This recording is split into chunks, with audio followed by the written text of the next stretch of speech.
Allez, à tout à l'heure. Bonjour.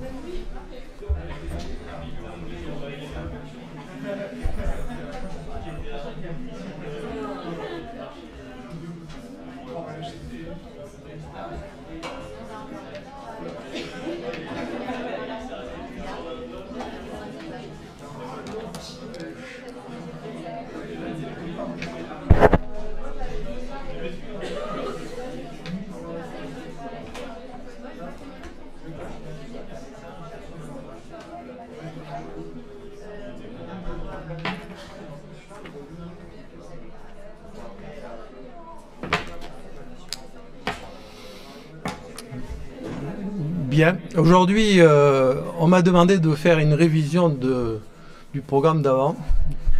Je n'ai pas trop bien compris pourquoi. Bon. Ouais, mais moi, je suis obligé de tenir un peu le. Alors bon, on va aller. J'ai fait assez rapide, hein, et on partira sur l'autre programme, parce qu'en fait, on était prévu de 9 à 12. Et puis voilà, je suis de 10 à 12. Et alors, on a coupé un truc. Non, mais je serai à l'heure, hein, même avant. Et on a coupé le cours en deux. Alors, la prochaine fois, j'aurai encore un petit morceau de ce cours. Enfin, bref. Donc, on va aller assez vite sur la révision du programme. Peut-être qu'ils avaient l'intention de vous poser une question là-dessus et que ça ne s'est pas fait. Ça a marché, les contrôles? Oui, non? Vous avez eu les résultats? Ah, d'accord. Bon. Alors, très rapidement, donc, on refait un petit point sur les structures ordinales. Vous savez donc que on a plusieurs échelons de structures. C'est un petit rappel. Donc, vous avez l'échelon départemental, régional et national. La différence entre ce qui se fait entre l'ordre et le syndicat. Aujourd'hui, bon, je l'ai marqué, la nomenclature des actes, qui c'est qui négocie ça? Les syndicats. Ouais, chaque fois, elle répond bien. Hein. Les tarifs.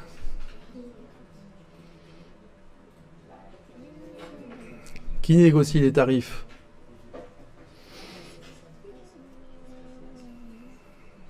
Ben, c'est facile, ça, c'est les syndicats aussi. Hein? En gros, les syndicats, ils négocient une convention. Dans cette convention, il y a tout l'ensemble, c'est les tarifs et tout ce qui concerne la nomenclature, etc. Les relations avec les caisses d'assurance maladie. Alors, uniquement les syndicats, c'est la commission socio-professionnelle. Commission socio-professionnelle des masseurs-kinésithérapeutes.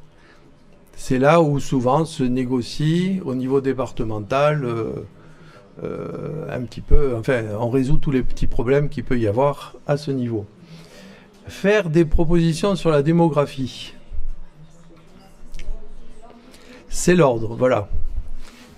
Jusqu'à présent, qu'est-ce qui s'est passé? Bien, c'était une étude des caisses primaires d'assurance maladie qui définissait la démographie, ce qui fait que on a pris l'ensemble des kinés et on a dit voilà, divisé par temps, par ville ça fait tant, etc. Sans tenir compte du temps d'occupation, du temps de travail des uns et des autres. Par exemple, si vous étiez à temps partiel, ça comptait comme un temps plein. Alors, qui peut organiser les missions de prévention? Les deux. Eh oui.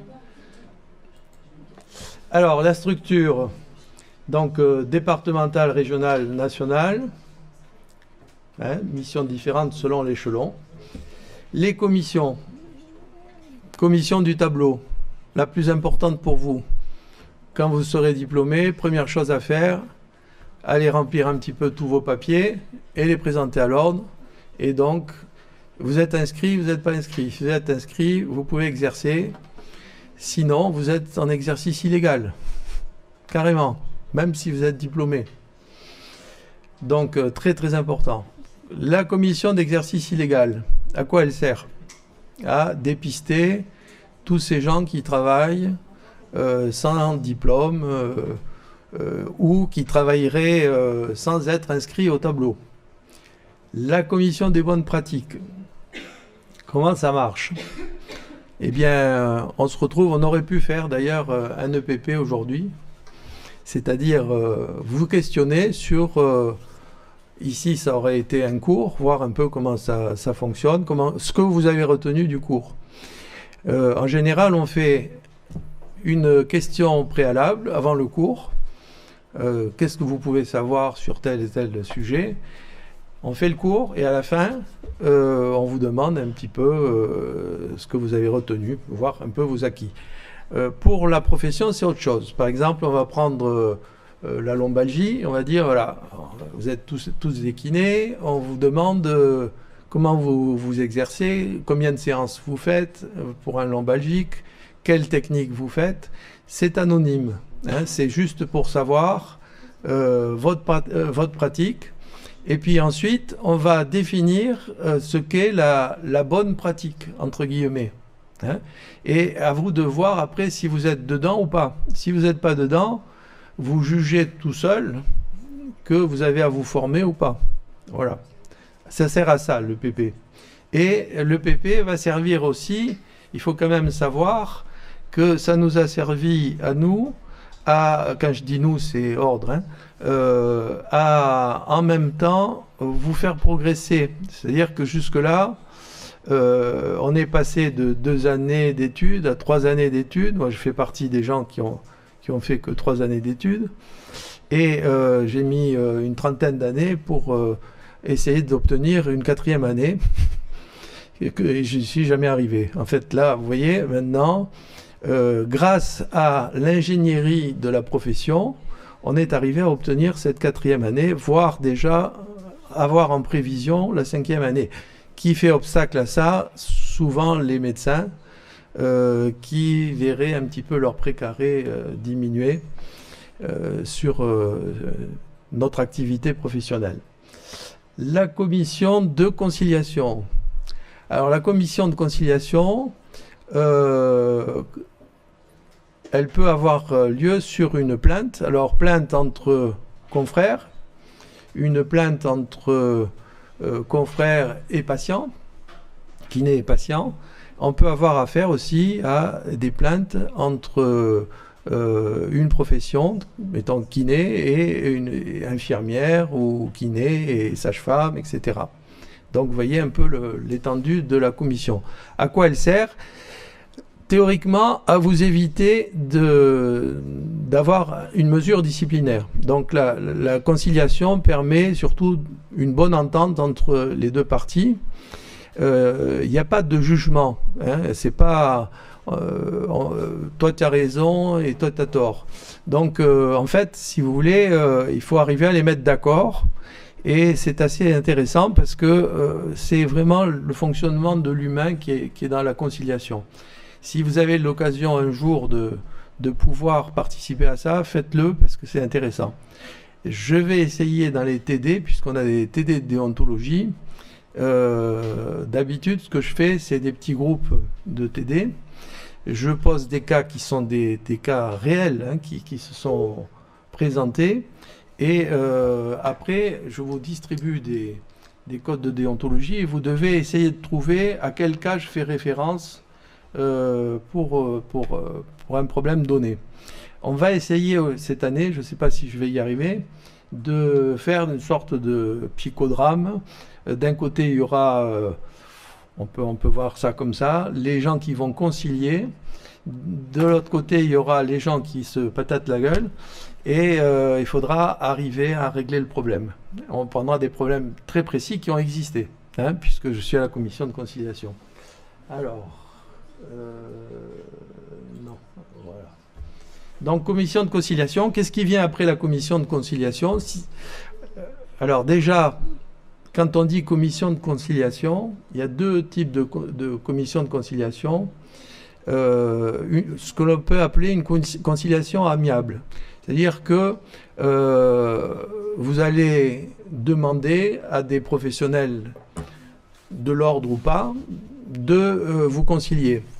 La conséquence, si vous n'y arrivez pas, c'est qu'il n'y aura aucune conséquence. Par contre, si vous passez directement dans l'ordre, en demandant, vous portez plainte et vous demandez une conciliation, là, la conciliation va déboucher sur la chambre disciplinaire en cas de non-conciliation. Voilà. Je rappelle rapidement ce qu'est la chambre disciplinaire, la CDPI. Hein.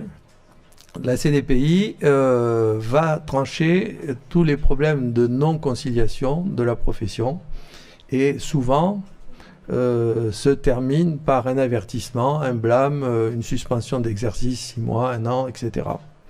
Donc là, on est dans le disciplinaire. Et la CDPI se passe au niveau régional.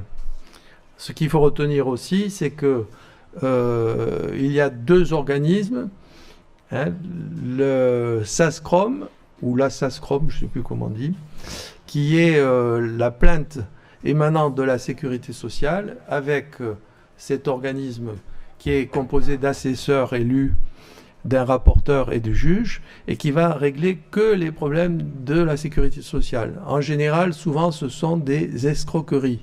La dernière SASCROM qu'on a eue, c'était un confrère qui faisait du domicile et qui avait récupéré, je crois que je vous en ai déjà parlé, toutes les cartes vitales d'un groupement près des pompiers là-bas, d'un groupe de gens qui vivent en communauté près des pompiers, vers le Zénith là-bas, et donc il facturait systématiquement toutes les cartes vitales, comme s'il avait fait les soins à tout le monde. Bon, donc ça, c'est une escroquerie à la sécurité sociale.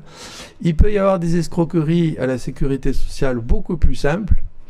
Par exemple, dans tous les cabinets, on voit une petite affichette qui apparaît, qui est en cas de non-annulation du rendez-vous, vous allez, on pourra vous facturer la séance. Quand vous marquez ça, facturer la séance, vous la facturez à qui? À la Sécu. Et la Sécu, elle y est pour rien là-dedans. C'est une assurance. On n'a pas le droit de le faire, ni de l'écrire. Alors, si vous l'écrivez, cela suppose que vous allez l'encaisser au niveau du patient. Ça, oui, vous avez le droit. C'est-à-dire, le patient ne vient pas, vous dites, bon, je vous facture la séance, vous allez me la payer de votre poche. On peut le faire, tout à fait, et on lui délivre une facture. En 43 ans d'exercice, je ne l'ai jamais fait. J'ai essayé, mais le gars vous dit, bon, ça va, hein, va te faire voir, etc. Bon. Et par contre, je n'ai jamais facturé à la Sécu. On ne doit pas être nombreux à ne pas facturer à la Sécu. Je vous le dis tout de suite. On peut l'écrire, ça peut être dissuasif, mais on n'a pas le droit de le facturer. C'est une escroquerie à la sécurité sociale. Autre escroquerie à la sécurité sociale, ce sont des actes fictifs. Hein? Vous voulez des exemples précis? Bon, vous recevez... Alors, ça dépend de l'endroit où on est. Hein. Vous recevez un patient qui a la CMU. C'est quoi la CMU? Couverture maladie universelle. Il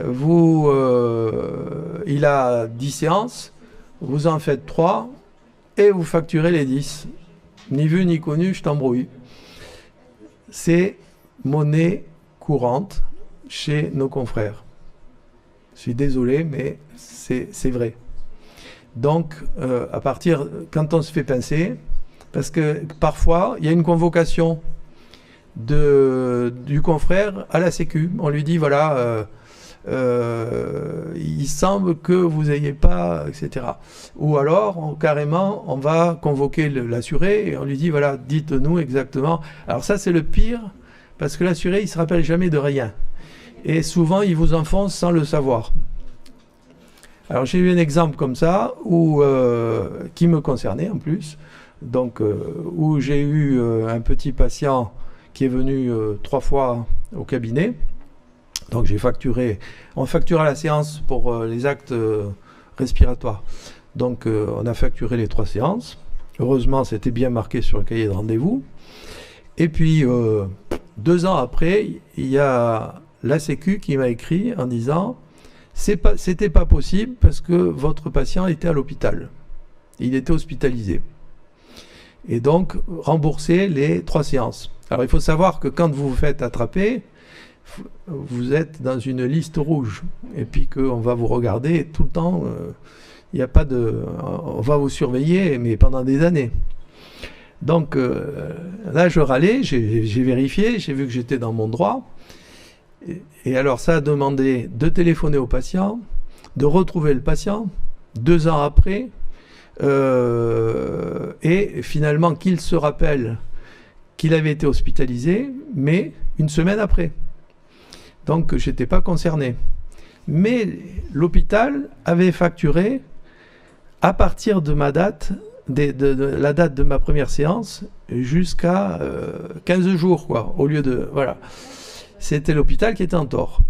Donc, lettre au directeur, en étant très offusqué, bon, je peux me le permettre parce que j'ai été président de syndicat à un moment donné, président de commission à la Sécu, donc je suis même arrivé à faire démissionner un directeur de Sécu. Enfin, c'est un petit... oui, parce qu'il avait accusé la profession en entier, et ça, j'admets pas. Hein, qu'il y ait des marlous, oui, mais pas... Bon, enfin, bref, c'est autre chose. Et du coup, je fais une lettre un petit peu agressive. Bien sûr, le directeur n'était pas au courant. Il me dépêche sa secrétaire de direction, et elle me dit, on efface le problème, vous n'êtes pas concerné. Je dis, oui, mais ça, je veux aller plus loin que ça, moi. Je veux que vous remboursiez, que l'hôpital rembourse la Sécu. Ah, monsieur, tout ça, c'est pas possible. Vous savez, l'hôpital, on n'y touche pas. Voilà. Voilà, exactement. Par défaut, entre l'hôpital et vous, vous êtes fautif. Par défaut, entre un patient et vous, vous êtes fautif. Si un patient vous sort de chez vous et se plaint en disant « il m'a pas fait la séance », alors souvent ce que j'ai en conciliation c'est il m'a vu mais il m'a tenu 3 minutes et puis après ça a été tout. Alors là vous vous faites accuser par un assuré et vous risquez à nouveau un problème, donc vous passez en commission socio-professionnelle pour ça. Donc c'est pour ça que exactement. Alors bon, après avec un cahier de rendez-vous, si vous travaillez normal, pardon. Mais moi, j'ai jamais eu ce problème. Mais ça arrive. Oui. Oui, j'avais le cahier de rendez-vous, j'avais une attestation sur l'honneur du patient. Enfin, oui, mais ce qu'il faut voir, c'est que vous êtes là pour bosser dans un cabinet. Vous n'êtes pas là pour faire du papier. Vous comprenez ? Et là, ça vous prend une énergie folle, quoi. Donc, c'est pas une bonne chose. Voilà. Bon, on continue un peu. Le juridique. Alors, le juridique, je ne vous l'avais pas marqué l'autre fois, mais ça a une importance. La commission juridique, tous les CDO, hein, tous les conseils départementaux n'ont pas de service juridique. Le service juridique est important parce qu'il va vérifier dans un contrat les clauses essentielles. Ce qui est important, on va le voir tout à l'heure. Et par contre, une chose très très importante, c'est qu'il ne doit pas faire un jugement de valeur. Tiens, ton contrat, il vaut rien. Non, il ne peut pas le dire, ça. Parce qu'il n'est pas juriste. Il n'est pas... il est kiné comme vous et ce n'est pas un avocat. Et il n'a en aucun cas le droit de critiquer un contrat. Il peut simplement dire, il y a les clauses essentielles, il n'y a pas les clauses, retournez-vous vers celui qui a fait le contrat.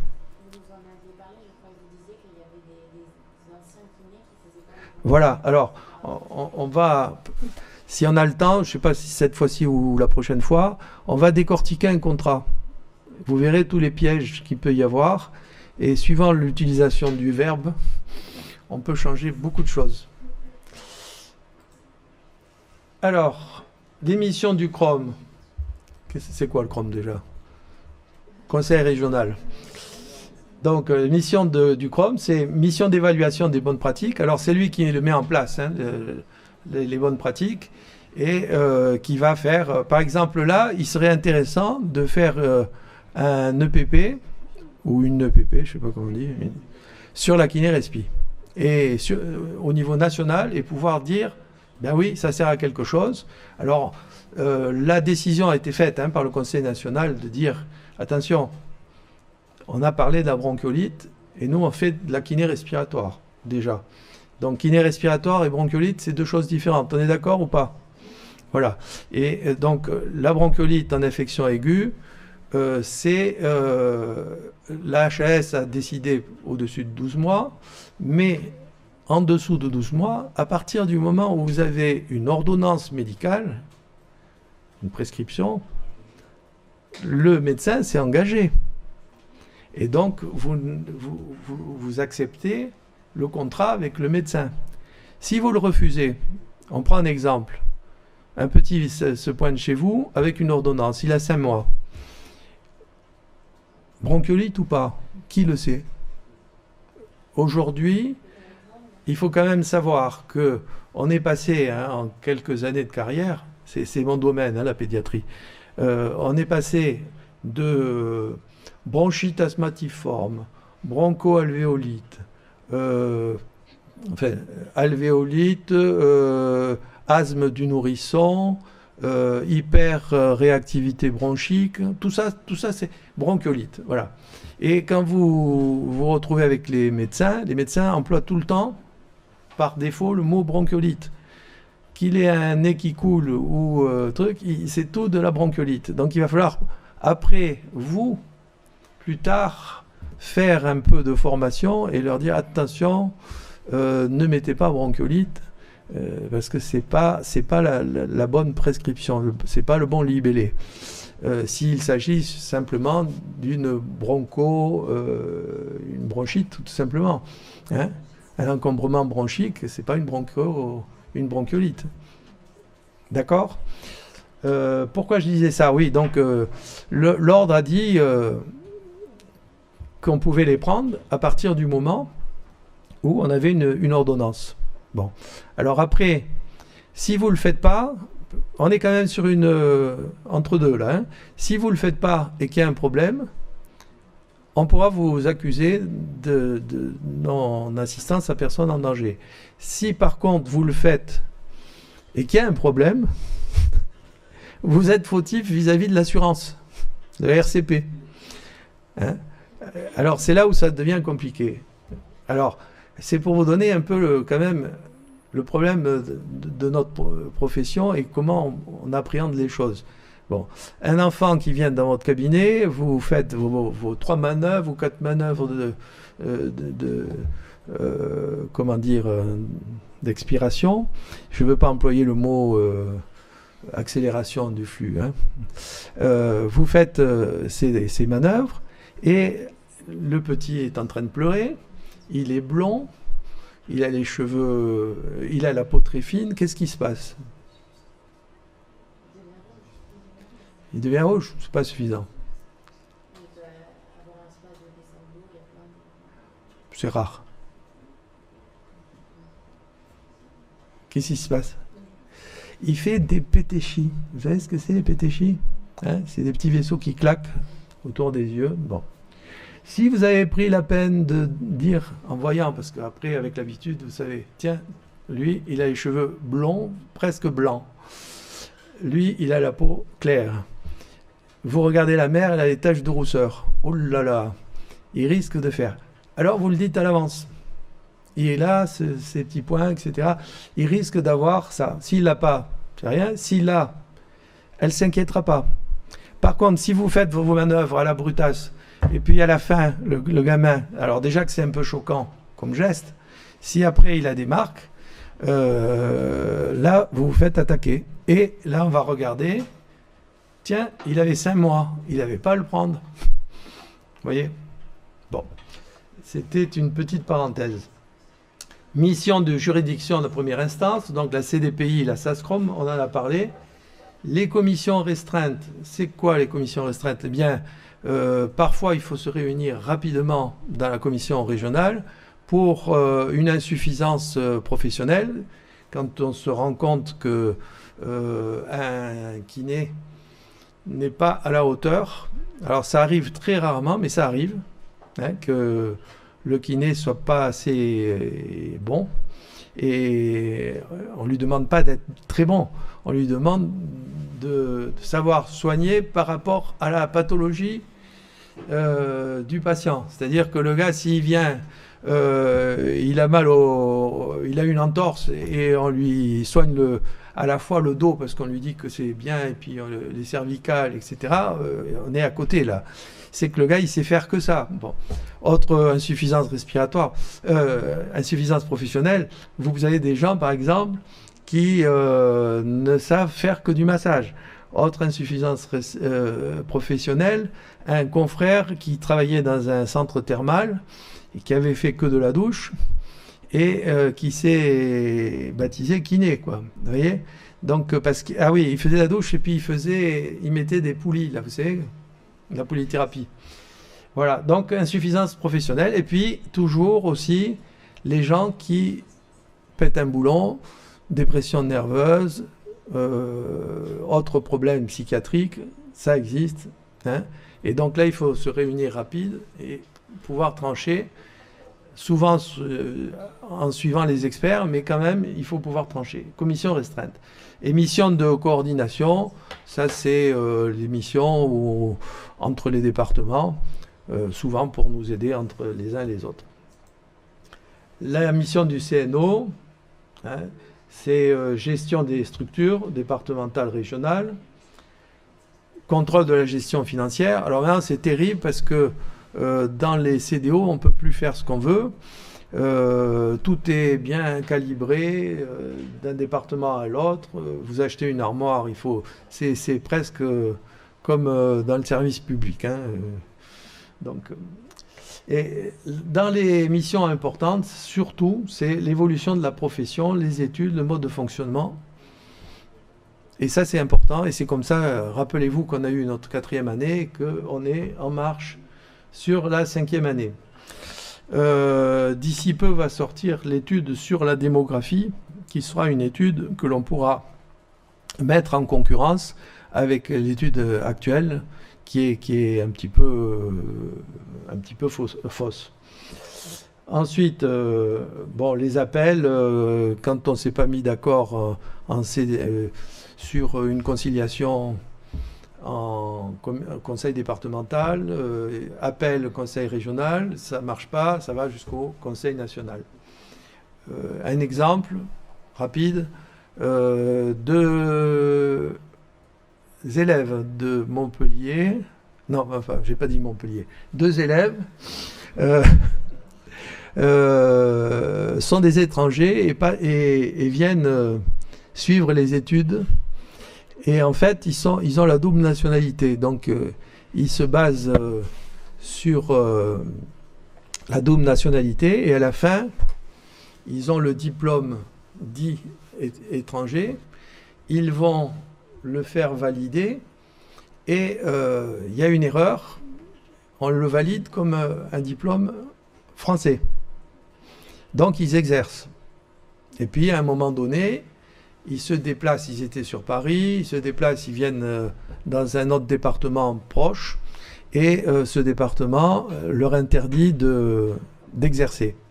Donc, ils font appel, et c'est le conseil régional qui a traité l'affaire. Le conseil régional dit non, du moment qu'on les a déjà validés une fois, on est obligé de les revalider, donc on les inscrit au tableau. Et puis, là, c'est le conseil départemental qui n'avait pas accepté de l'inscrire, qui fait appel, et ça va au niveau national. Au niveau national, on tranche en disant, oui, on a fait une erreur, donc du coup, on est obligé de... Ils nous donnent raison, ils donnent raison au Conseil régional. Ils font appel au Conseil d'État, et le Conseil d'État, finalement, invalide et donc n'inscrit pas ces gens dans le département. Voilà. Tout ça nous montre un petit peu tous les appels du département jusqu'au Conseil d'État. Alors les autres missions spécifiques, donc fixation de la cotisation, pas... Alors notre cotisation de kiné est excessivement chère. C'est comme ça, on n'a pas trop bien compris au départ pourquoi c'était si cher, mais bon, c'est comme ça. Pas quand on est la première année, mais après c'est 280 €, c'est cher. Détermination des quotités, parce qu'il y a un excédent qui est énorme. Hein. Il faut voir quand même que 80 000 kinés multipliés par 280, enfin, faites le calcul, quoi. Il y a de quoi faire. Hein. Détermination des quotités attribuées aux différentes instances ordinales, ben, ça c'est quoi? Ben, c'est... vous avez le département de l'Ardèche qui n'a pas de sous. On dit, bon, on va en prendre d'un côté, on va en donner de l'autre. Et l'Hérault, on a plein, donc on va en prendre dans l'Hérault, etc. Gestion des biens de l'ordre, ben ça c'est toujours pareil. Vous verrez quand on fera la caisse de retraite que ça fait des années qu'on constitue des provisions et qu'un jour on va nous piquer ces provisions. Donc, gestion des biens, on achète les immeubles sur lesquels on a nos conseils, ou même au niveau national. Possibilité de créer des œuvres intéressantes à la profession, des œuvres d'entraide. Surveillance de la gestion des conseils départementaux, etc. En liaison avec les conseils régionaux, action d'évaluation des pratiques professionnelles, juridiction d'appel, etc. Bon, on l'a déjà vu. Alors, présentation d'un cas réel sur locaux hospitaliers. Je n'ai pas marqué ce que c'était. Est-ce que tout le monde a entendu parler de la morgue d'un centre hospitalier? Je crois que c'est Descartes à Paris. Non. Donc on a trouvé un local. Ce local, il est mal entretenu depuis des années. Il n'y a pas de clim, les frigos sont défaillants. Les cadavres partent en morceaux. Il y a eu même des malversations puisque les gens qui travaillaient là-dedans ont récupéré des morceaux et les ont revendus. Vous n'êtes pas au courant de ça? Ouais. Donc voilà. Alors, bien sûr, ce qu'il faut comprendre, c'est que ça fait des années que ça traîne. Il n'y avait pas de clim, il y avait une puanteur terrible. Les élèves refusaient d'aller dans la pièce, les élèves médecins. Pas mal de médecins, enfin d'élèves, ont dit à leurs parents, surtout ne faites pas de don de votre corps à la science, en voyant ce qui s'était passé là-dedans. Il y a une professeure d'université de médecine qui a porté plainte. Ça n'a pas suffi, mais enfin, ça a quand même secoué un peu les choses, parce qu'on était en élection du doyen, donc il fallait faire attention. Et donc, je vous pose la question, qui peut saisir à notre niveau, par exemple, si ça s'était présenté pour nous, c'est des médecins, hein, mais qui peut saisir cette juridiction, qui peut faire quelque chose contre ce fait? Hein, vous avez découvert ça, vous en parlez à qui d'abord? Et qui peut porter plainte? Ben vous n'avez aucun poids. Si vous n'êtes pas professeur d'université, tout ça. Alors, vous avez d'autres instances. Alors, quelle instance pour vous? Oui, mais quoi?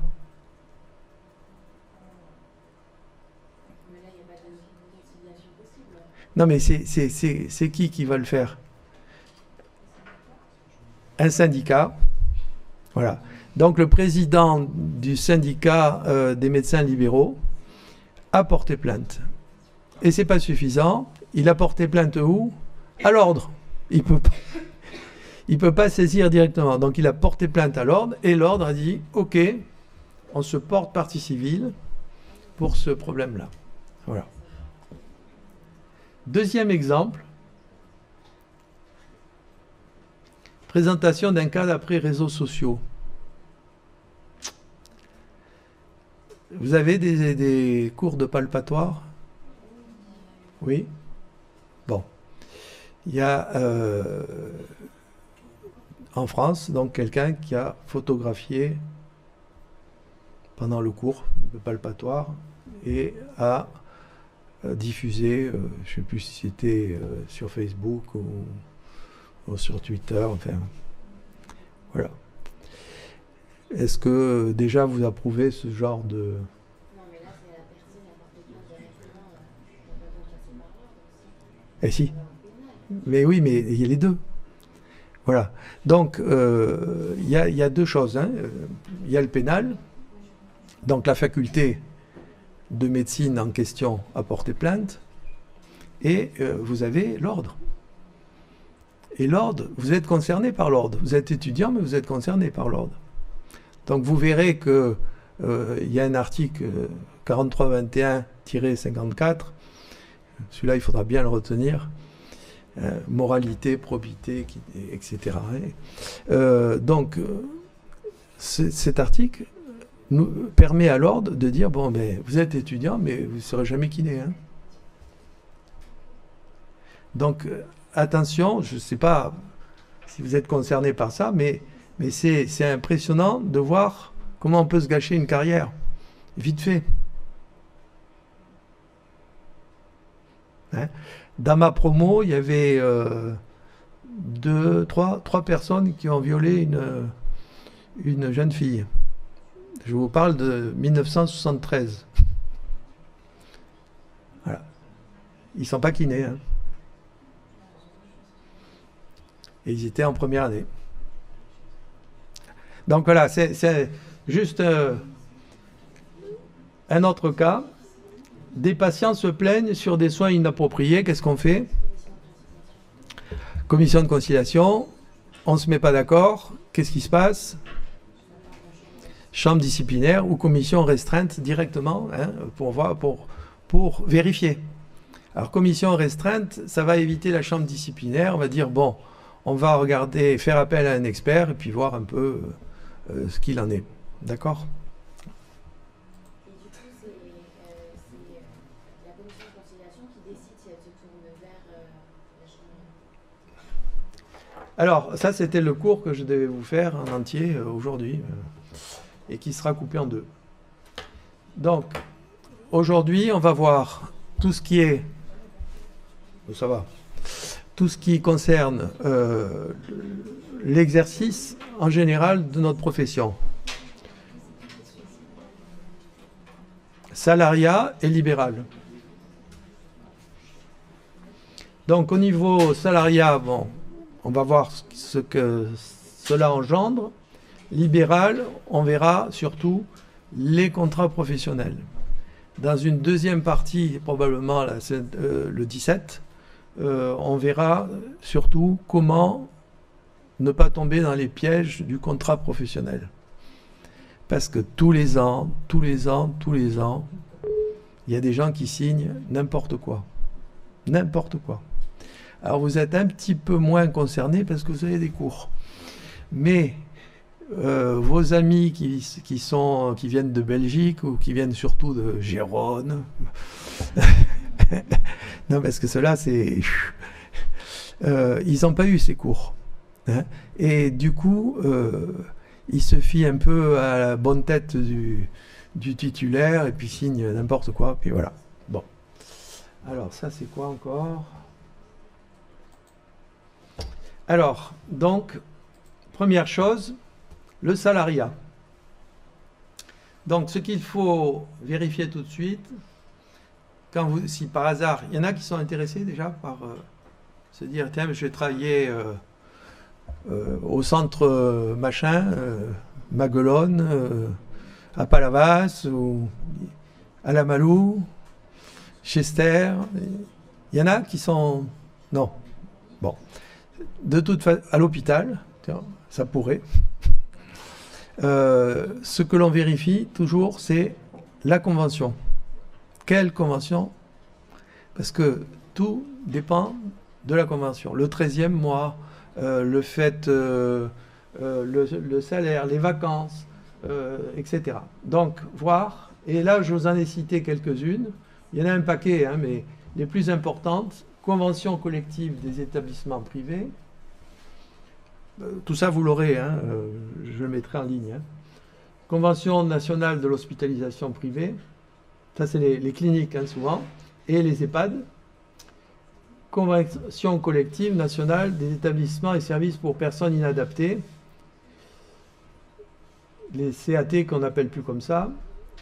La convention du thermalisme, la convention collective nationale du sport, convention collective pour la Croix-Rouge française. Et ici, pour l'hôpital, pas de convention collective. Alors c'est un peu comme la retraite. Il y a plusieurs régimes spéciaux et plusieurs 42 régimes. Eh bien, vous voyez, il y a plein de conventions différentes. Alors, inscription obligatoire, tant qu'on est salarié, au tableau de l'ordre. La cotisation est un peu moins chère. Je crois qu'elle est de 190 €. Si vous êtes inscrit comme salarié et comme libéral, c'est votre fonction de libéral qui prime. Donc vous payez plus cher. Obligation d'avoir une assurance RCP, même si le salarié est couvert. Hein. Rappelez-vous l'exemple que je vous ai donné, la personne qui est tombée dans un centre. En plus, il n'y avait pas d'inscription au tableau. Donc catastrophe pour la kiné en question. Possibilité d'acquérir des formations. Donc, suivant la convention, savoir si vous allez pouvoir, vous avez droit à faire, en théorie, oui, tout le monde peut se former, mais en pratique, peut-être que on est en rang serré, on manque d'effectifs, on ne peut pas vous lâcher, donc c'est difficile. Possibilité d'évolution de carrière, c'est-à-dire est-ce qu'il y a des passerelles, est-ce que vous pourrez devenir un jour cadre de santé, et savoir aussi si il y a des gardes. Ça, il vaut mieux le savoir avant. Alors, un petit exemple. À l'époque, j'étais en service de pédiatrie à l'hôpital, sur un temps partiel, hein, puis j'avais le cabinet à côté, et il y a un de nos confrères de Nantes qui me dit est-ce que tu peux me trouver du boulot sur Montpellier en tant qu'hospitalier, parce que j'ai eu un problème, en fait, sa femme s'était suicidée, etc. Il y avait des enfants. Donc je lui trouve le boulot, il se retrouve à l'hôpital. Et il signe, et il se retrouve dans mon service, enfin dans mon service, dans le service de pédiatrie. Et là, il nous annonce « Ah, mais moi, je ne peux pas faire les gardes le week-end parce que ma religion me l'interdit. » Donc, vous voyez, se renseigner à l'avance s'il y a des gardes ou pas, et savoir si vous êtes dans un contexte particulier qui vous empêche de... Voilà. Pour le salariat, je n'en dirai pas plus. Autre possibilité d'exercice, prestataire de service. Alors, c'est quoi prestataire de service? Eh bien, par exemple, tous les ans, il y a des Espagnols, kinés, physiothérapeutes, physiothérapeutes, qui viennent travailler à Balaruc. Non, il faut que j'arrête. Voilà. Donc, ils s'adressent. Alors, on fait ça globalement. C'est le directeur de Balaruc qui appelle l'ordre et qui dit voilà, j'ai un tel qui veulent travailler pour la saison à Balaruc. Ils ne font pas les vendanges, ils font du massage. Donc, c'est un accès partiel. Ils ont le droit, on leur donne un accès temporaire qui ne peut dépasser 6 mois. Autre exemple, l'accès partiel. Je me suis trompé là, j'ai dit prestataire de service. Hein. Donc accès partiel, c'est autre chose. Accès partiel, c'est alors ça existe déjà, hein, malheureusement. Vous avez des Anglais qui ont une formation de massage et qui ont obtenu, à cause du logiciel parisien du ministère qui fonctionne mal, ils ont obtenu un accès partiel pour exercer les massages seulement dans la communauté, enfin c'est ce qu'ils disent, anglaise. Dans les endroits, tout l'ouest, le nord-ouest de la France. Voilà. Donc en fait, ils ont l'accès partiel, mais rien ne leur interdit de bosser et de mettre leur plaque. Ils vont pas dire je peux pas vous prendre, je peux faire que ça. Ils peuvent faire, ils vont au début faire que du massage, puis un peu de gym, puis après un peu de ci, puis ils vont faire un peu de la kiné en totalité. Et là, il n'y a pas de possibilité de l'interdire. Il faut vraiment dépêcher, prendre du temps, dépêcher des gens, faire des tests pour voir s'ils vont au-delà de leur possibilité avec l'accès partiel. Et enfin, l'exercice libéral. Alors l'exercice libéral, il peut s'exercer de façon individuelle. Donc on est MK ou on est MKO, c'est-à-dire ostéopathe. Hein, et puis on peut exercer donc comme titulaire d'un cabinet, comme remplaçant, comme assistant collaborateur ou assistant libéral, comme le collaborateur libéral. Est-ce que tout ça, ça vous parle déjà? Mais je suis bien content que ça ne vous parle pas. Et vous pouvez exercer aussi en société. Voilà. Donc c'est tout ça qu'on va essayer de voir.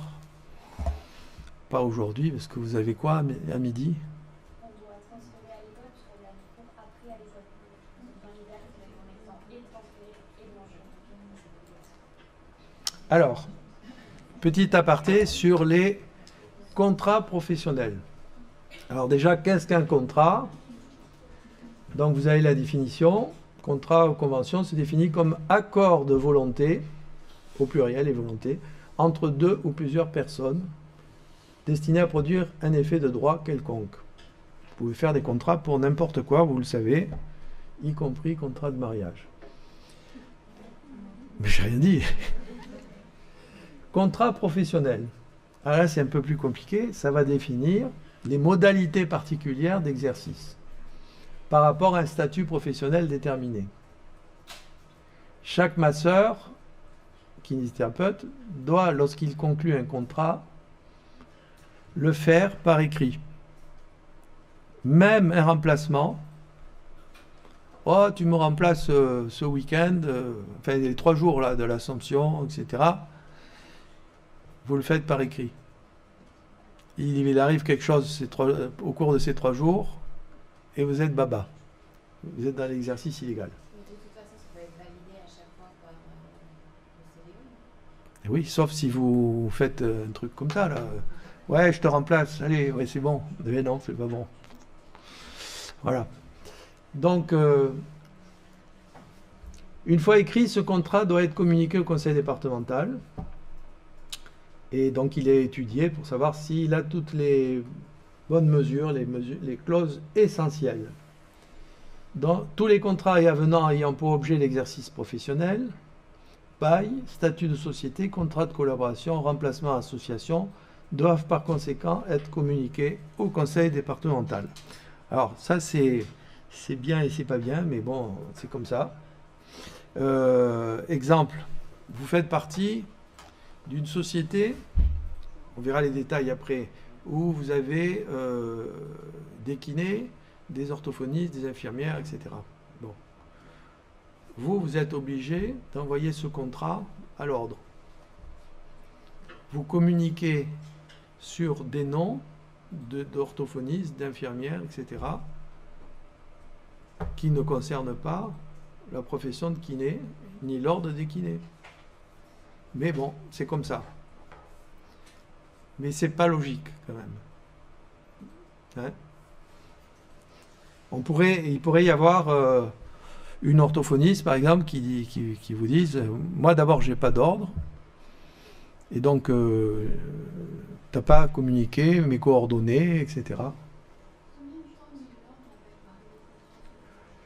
En général, si c'est un contrat, disons, un peu connu, il le fait immédiatement.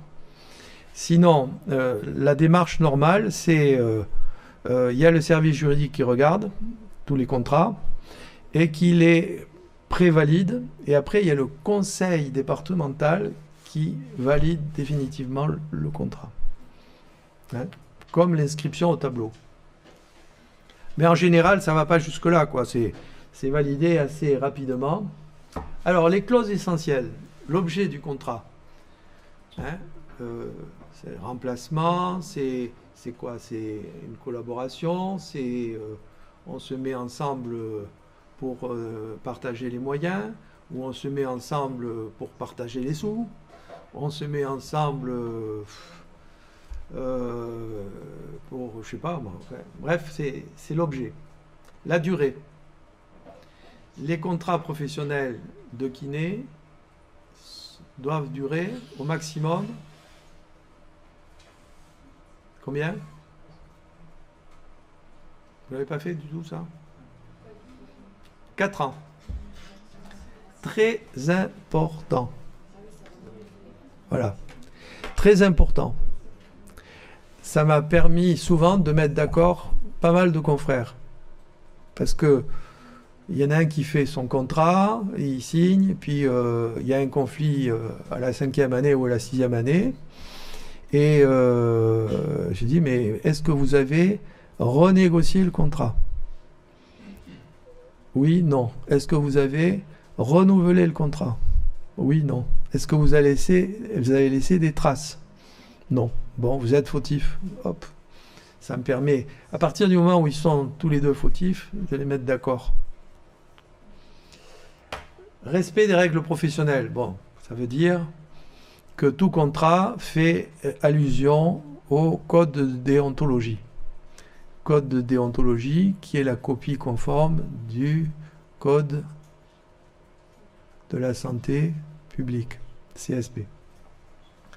L'indépendance, la responsabilité, l'assurance. Alors, ça c'est obligatoire. Hein. Alors, l'indépendance. Alors, très important, dans tous les articles, tous les contrats, il y a écrit que vous allez exercer votre art en toute indépendance. Ça veut dire quoi? Ça veut dire quoi?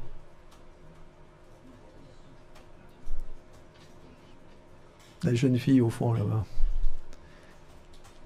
En toute indépendance. Oui, oui. Ah! Bon. Alors, non, on va pas la mettre dans la gêne. Donc, ça veut dire que vous avez le droit d'appliquer les techniques que vous voulez, quand vous voulez, etc.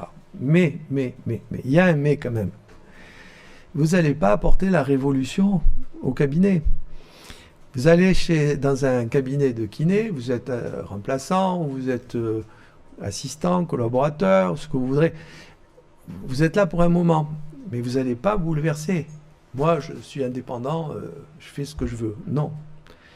Est-ce que vous allez modifier les horaires? Alors, c'est souvent, ça arrive, ça. Je travaille de 8h à midi, de 14h à 20h. Bon, le gars, il arrive, il est collaborateur, il signe son contrat. Il ne travaille pas avant 9h30. Il soy espagnol. Il travaille plus tard l'après-midi. Bon, en fait, j'exagère un petit peu, mais ça se présente, ce cas de figure. Donc, il ne va pas bouleverser les horaires du cabinet. Il vient là, il signe, il s'adapte aux horaires du cabinet. Donc, l'indépendance, c'est tout relatif, c'est par rapport à votre activité, vos gestes, votre technique. Hein, je ne vais pas vous dire, tu feras comme ça, et encore. Mais pas bouleverser un peu le cabinet. La responsabilité, c'est la responsabilité civile, professionnelle. La fin du contrat, bien sûr, il y a une durée. Il démarre à telle date, il faut qu'il y ait une fin de contrat. À quel moment il se termine? Ou alors prévoir, au bout des 4 ans, il sera reconduit par tacite reconduction en laissant un écrit quelque part, etc. pour que ça... Voilà. La clause de non-réinstallation, qu'on appelle plutôt la clause de non-concurrence. On verra un peu dans le détail, mais il faut la prévoir. C'est-à-dire, tu n'as pas le droit de t'installer à tel endroit, en face de chez moi, etc. Je vous raconterai des histoires incroyables. La maternité, s'il y a lieu. Alors, il s'est trouvé qu'un conseil départemental de l'ordre refuse un contrat, ce qu'il n'avait pas le droit, parce qu'il n'y avait pas la clause de maternité pour un mec qui signait le contrat. Ça laisse sceptique. Voilà. Donc, clause de maternité, s'il y a lieu, il faut quand même la prévoir. Les règles contentieuses, c'est-à-dire, c'est quoi les règles contentieuses? Ben, si on ne s'entend pas, on met l'affaire dans telle ou telle juridiction. L'absence de contre-lettre, ça dans n'importe quel contrat, y compris les contrats privés, il faut toujours marquer un truc comme quoi il n'y a pas de contre-lettre. Je te fais le contrat, je mets un pourcentage, mais tu me donneras un peu plus. Hein? Ça, c'est une contre-lettre qu'on se fait entre nous. Tu me dois tant. Non, ça, c'est pas possible. La communication à l'ordre, très important, qui doit être faite dans le mois qui suit. D'accord? C'est pas trop dense. Alors, quand on signe un contrat, on se pose déjà la question, à qui j'ai affaire?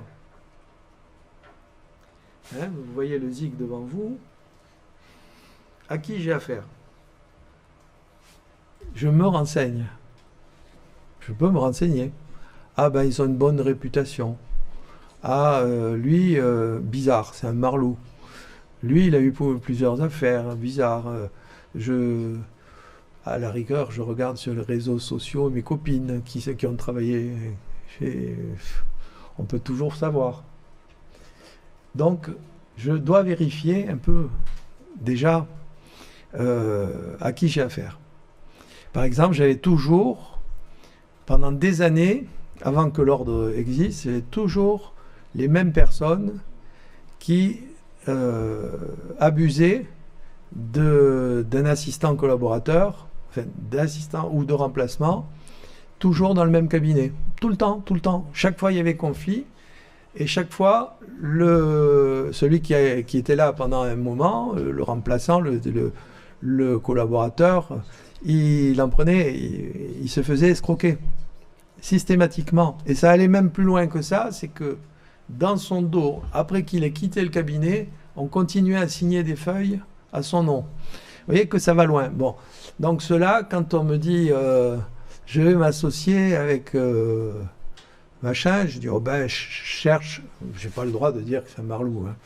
Donc je dis ben, tu devrais quand même regarder un éventail un peu plus large, voir s'il n'y a pas d'autres, ne pas te précipiter tout de suite sur le premier venu, etc. Enfin, j'essaie de m'arranger sur la chose. Je dois vérifier les clauses essentielles. Donc, vous avez une liste, vous cochez. Ça, ce sont les clauses essentielles. C'est important. Je ne suis pas en position d'infériorité. C'est idiot, hein, ce que j'ai marqué là. Mais je vous assure que c'est important.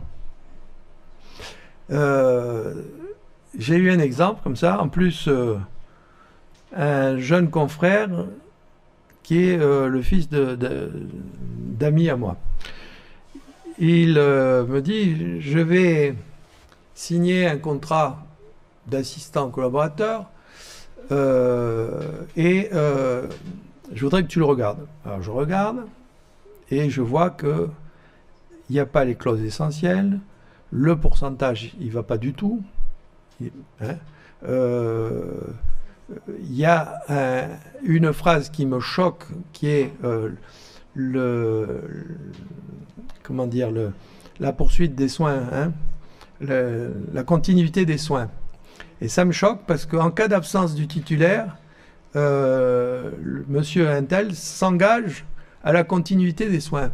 Alors ça a l'air de rien cette petite phrase, mais en fait, ça veut dire que tant qu'il n'est pas là, il faudra le remplacer, y compris le week-end, etc. Et le gars, il était en plus, il avait à peu près mon âge et il n'était pas en bonne santé. Donc ça fait peur déjà d'emblée. Donc savoir que vous pouvez négocier un contrat. Autre exemple. Le gars, il me dit, ah mais moi, tu fais comme tu veux. Alors en ce moment, il manque de collaborateurs. Hein, les gens n'en trouvent pas. Donc vous êtes en position de supériorité. Et là, le gars, il vous dit, non, mais moi, je ne fais pas de contrat de collaborateur, je fais que des contrats d'assistant. Vous verrez à quoi ça correspond. Ben non. Vous, on vous a appris qu'il vaut mieux un contrat de collaborateur. Il dit, non, je ne suis pas d'accord. J'en ai discuté avec l'ordre, j'en ai discuté avec un avocat, j'en ai discuté avec un conseil juridique. Il m'a dit non, non, ne signe pas ça. Voilà. Et comme vous êtes en position d'infériorité, c'est à lui à s'adapter. Donc, vous n'êtes pas en position d'infériorité. Ce n'est pas je suis le meilleur, toi tu arrives, tu n'y connais rien, tu ne vas pas me résister. Je ne suis pas entre un patron et un salarié. Vous verrez quand on fera de la compta ensemble, que quand vous retirez des sous tous les mois, vous marquez salaire et vous avez tort de marquer salaire parce que ça n'en est pas. C'est un prélèvement personnel, c'est autre chose. Donc, je ne suis pas en position, je peux discuter certaines clauses. Hein? Par exemple, je peux dire, là je trouve que tu y vas fort pour la clause de non-concurrence quand même. Tu m'interdis d'exercer sur un rayon de 20 km par exemple. Bon. Donc on peut discuter quoi. Hein? Je m'adapte au marché. À La Réunion, l'île de La Réunion, ils cherchent des collaborateurs, ils n'en trouvent pas du tout. Donc vous pouvez y aller et puis vous pouvez négocier votre pourcentage puisqu'il n'y en a pas. Hein? Je me renseigne et je ne signe pas n'importe quoi. Ça me paraît évident. Donc, ça veut dire aussi que vous pouvez demander à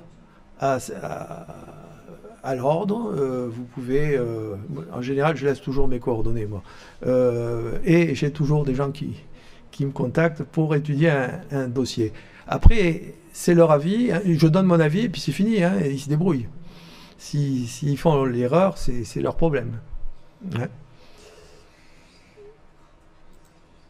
Alors, ça c'est justement l'article du Code civil qui dit que il y a violence, on parle de violence, hein, lorsqu'une partie, abusant de l'état de dépendance dans lequel se trouve son co-contractant, ça veut dire qui signe un contrat avec vous à son égard, obtient de lui un engagement qu'il n'aurait pas souscrit en l'absence d'une telle contrainte et en tire un avantage excessif. Tu as travaillé chez moi pendant tant de mois, tu veux t'associer avec moi, je te propose ces conditions, tu ne peux pas les refuser parce que c'est moi qui t'ai formé, etc. Eh bien non. Hein? Donc, on peut avoir par exemple redevance de collaboration excessive ou imposer un contrat d'assistant alors qu'on préférerait un contrat de collaboration, une position dominante du titulaire sur le territoire. Par exemple, il a 4 cabinets. Ah ouais, non mais ça existe ça. Hein. J'ai connu comme ça, on va pas parler de Montpellier, on va parler de là-haut vers la Malou. Il y a quelqu'un qui avait un cabinet à Béziers, un cabinet à la Malou et un cabinet, je crois que c'était vers Clermont-Lérault. Et donc il avait fait une clause de non-concurrence de tout l'ensemble, de pratiquement tout le Haut-Hérault. Donc voilà, ouais mais ça fait rigoler, mais les gens le signent, hein. Ils le signent, hein. Et puis c'est après quand il y a conflit que... Voilà. ou une clause de non-réinstallation trop étendue, etc., lui garantissant le monopole. Alors, là c'est juste un exemple, il faut trouver les erreurs. Un jeune diplômé doit démarrer un remplacement dès le 15 juin pour 2 mois. Véridique, hein? Le futur remplacé lui demande son attestation de diplôme, sa RCP, sa carte de professionnel de santé ou feuille de soins papier à son nom. Là, est-ce que vous êtes déjà d'accord?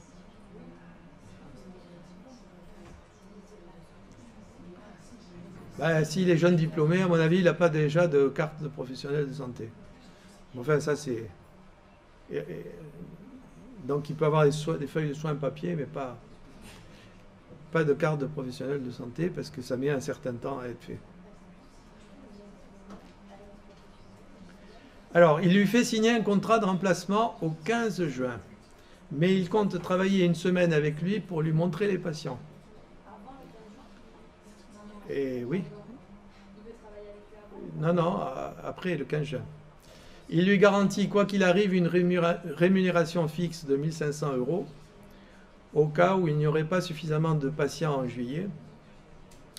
Et comme il travaille sur 3 villages, à la fin du remplacement, le contrat précise que le remplaçant ne pourra pas s'installer sur un périmètre de 20 km autour des cabinets. Ce n'est pas du cabinet. Voilà. Donc, quelles sont les erreurs que vous percevez? Alors, la rémunération fixe, absolument, elle est interdite. Bien. Après.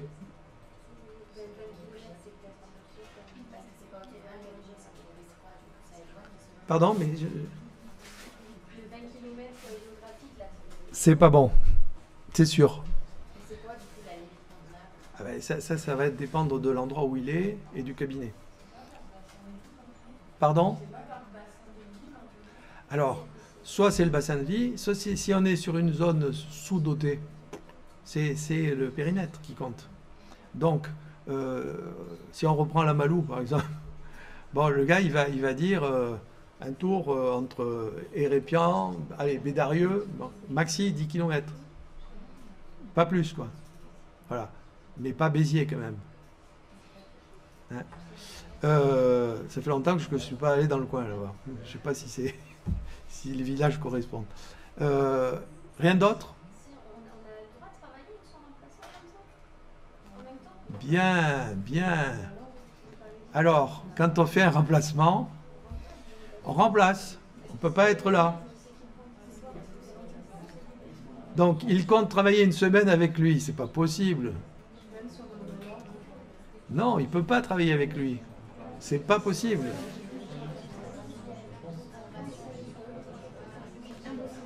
Impossible.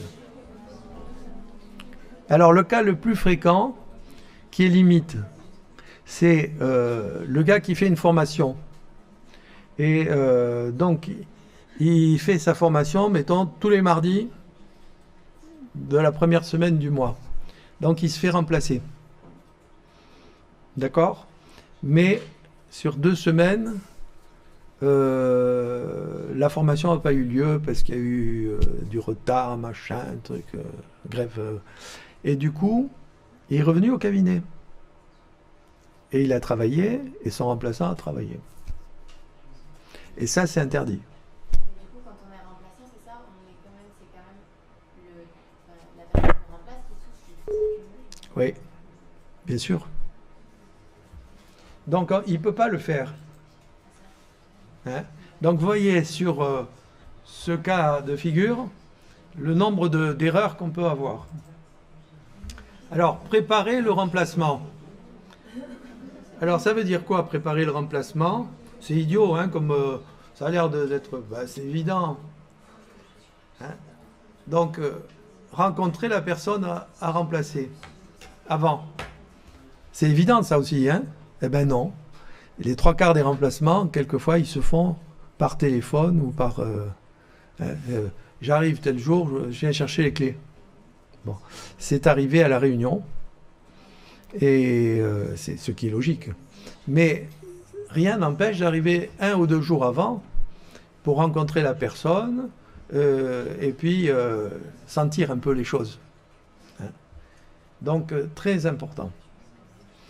Visiter le cabinet, emplacement du matériel, formulaire administratif, fonctionnement du logiciel.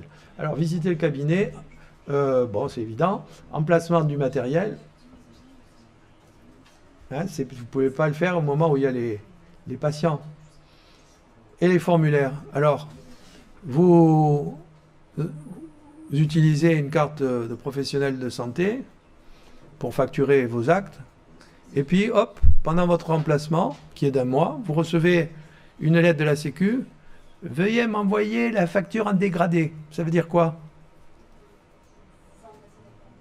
La facture en dégradé.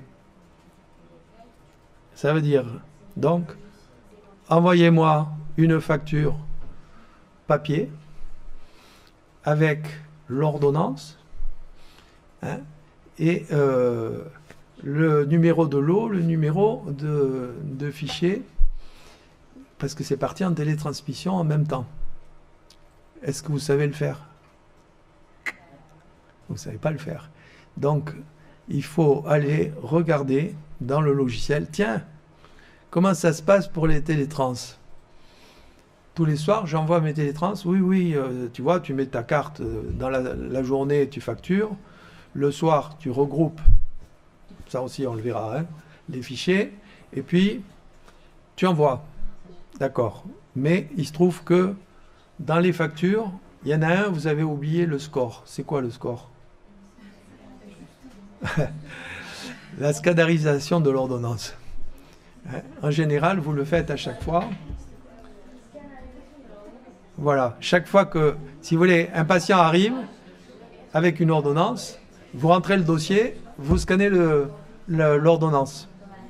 Chaque fois que vous allez envoyer des soins, des feuilles de soins électroniques, le score va être, hein, l'ordonnance va être envoyée en même temps. Si pour une raison X, sur 10 factures, vous en avez oublié une, vous avez oublié le score, et bien donc on va vous demander de renvoyer la facturation en dégradé. D'accord, sauf qu'elle est partie dans un tuyau. Ce tuyau est constitué de factures regroupées en lots, regroupées en fichiers, et c'est le fichier qui est parti. Et dans le fichier, il y avait plein de trucs dedans. Un truc de la CPAM, un truc de la mutualité, un truc de... Voilà.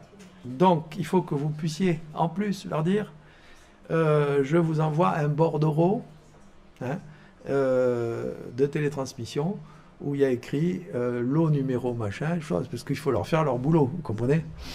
Donc, voilà comment ça se passe. Si vous n'êtes pas au courant, qu'est-ce que vous faites? Vous dites, bon, ben ça, j'attends que le titulaire revienne dans 1 mois. Quand il va revenir, qu'est-ce qui l'intéresse? Allez, hop, je reprends le boulot, je te paye sur ce que tu as facturé et qui n'est pas en litige. Et le reste, tant pis pour toi. D'accord? On verra aussi que dans un contrat, le contrat peut mentionner pour le pourcentage les actes réalisés ou les actes facturés ou les actes encaissés. Ça fait une énorme différence. Si vous avez un kiné sympa, hein, un type gentil, il fait les actes, non, il fait les actes encaissés. C'est-à-dire que, ouais, il va faire sur les actes encaissés, dans le cas d'une collaboration. Si c'est les actes facturés, ben, c'est normal, tu les as fait, tu les as facturés, bon, c'est logique. Hein, l'autre, il était trop gentil. Et par contre, les actes réalisés, là, c'est bien fait pour ta gueule. Si tu n'as pas fait les papiers, moi, dans mon logiciel, je vois que tu les as réalisés, tu me les payes. Là, on est dans une autre position. Vous voyez ?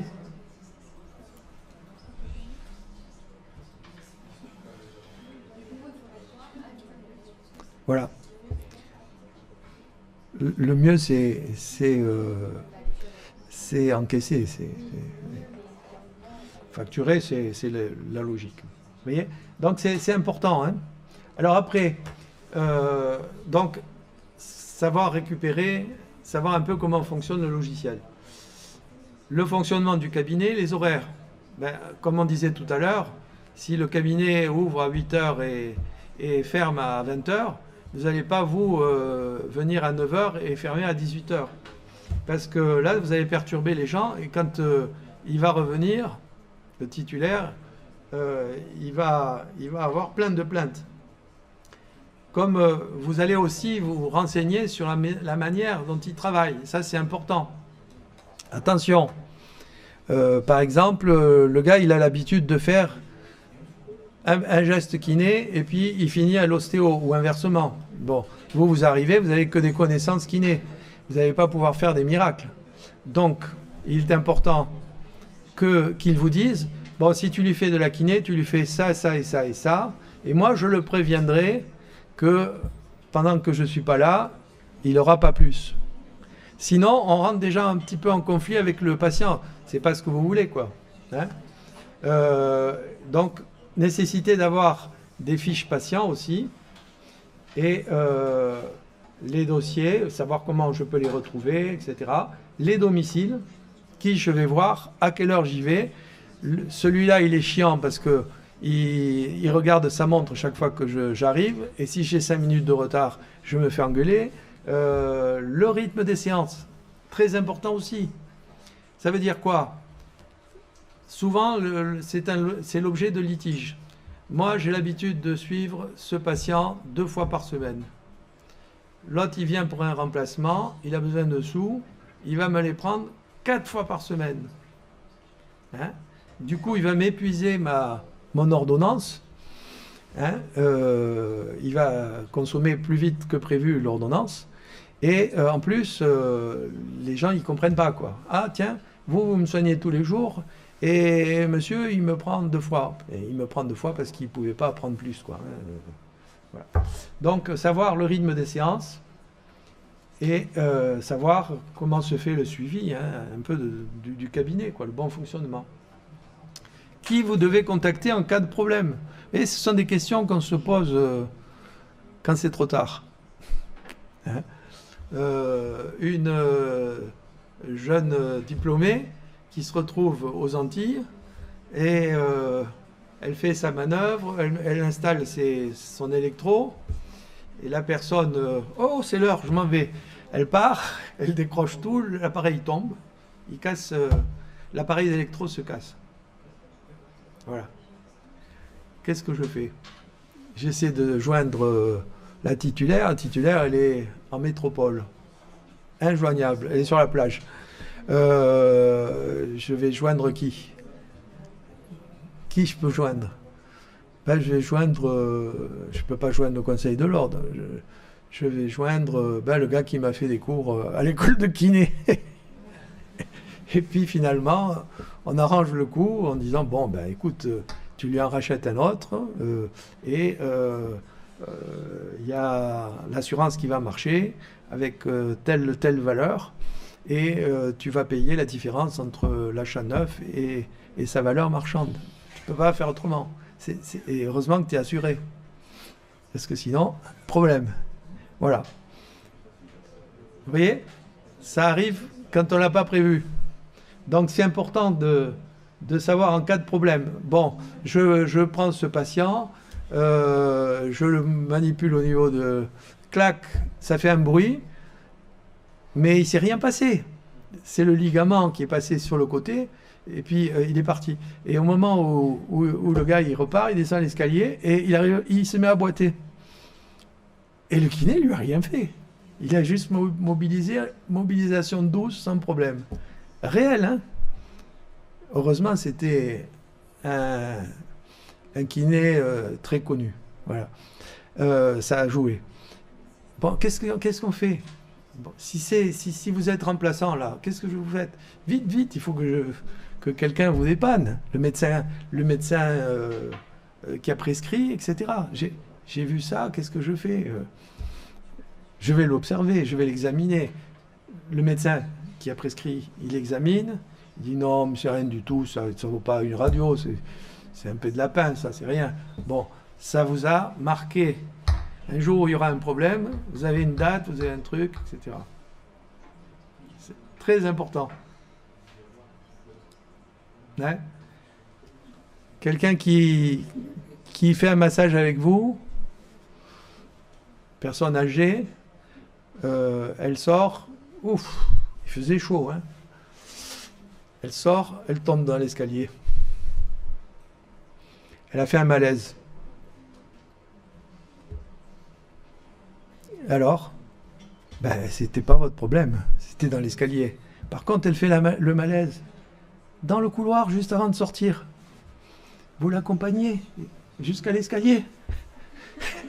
Vous l'asseyez dehors, sur une chaise. Mais vous allez... Sinon, ça vous bloque le cabinet, hein.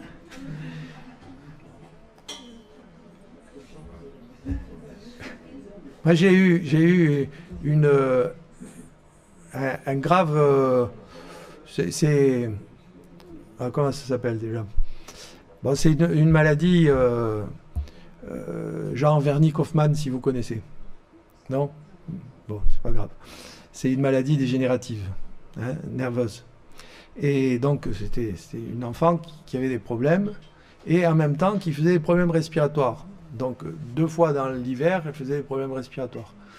Et elle arrive, la première fois, bon, sans problème, je la ventile et tout, nickel.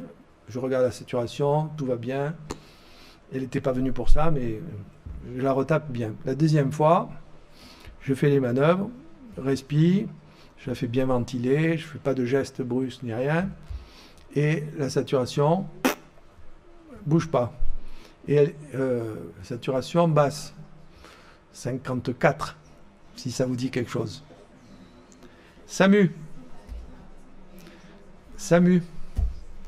Donc le SAMU vient. Alors là, ils vous foutent le cabinet en l'air, hein, pratiquement. Est-ce que vous avez de quoi l'aspirer? Oui, ok, bon, machin. Je dis, mais vous savez, vous allez l'aggraver. Bon, effectivement, il l'aggrave un peu.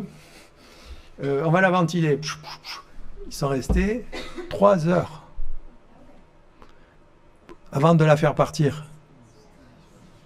Réfléchissez. Vous n'êtes pas le bon Dieu. Elle arrive, elle a une mauvaise saturation. Elle repart au SAMU direct. Prenez pas de risque. Ça vous choque? Mais parce qu'on n'a pas encore ce raisonnement-là, donc nous, on Ouais. vit encore dans le monde des bisounours, j'ai envie de dire. Voilà, bon, ben. Donc c'est important. Alors s'il y a des... Si par exemple le kiné il va dans un EHPAD, j'ai jamais su si on disait un ou une. Un EHPAD.